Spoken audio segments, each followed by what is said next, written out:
you start becoming more aware of what conjunctions you use, and you make more of an effort to sound more professional and proper, especially when you get into like the professional world, get a job and things like that. So this one is definitely used amongst the younger crowd over the older crowd, but it's still very widespread.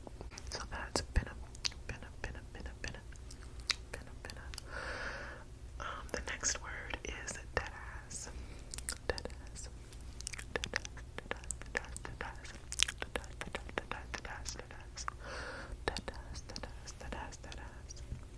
I don't know, I should be just saying that like out loud, but deadass is very much a synonym for like being dead serious. And that's pretty much it. Or like, it's often used to combat a lie. And I'm not going to use this one in a sentence yet because I want to use the next word and this word in the same sentence, so just hold on for that.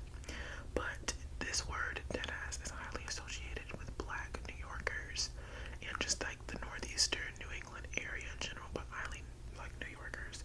And it's used everywhere. I use this one a lot. My friends use this one a lot. I think in New York, it's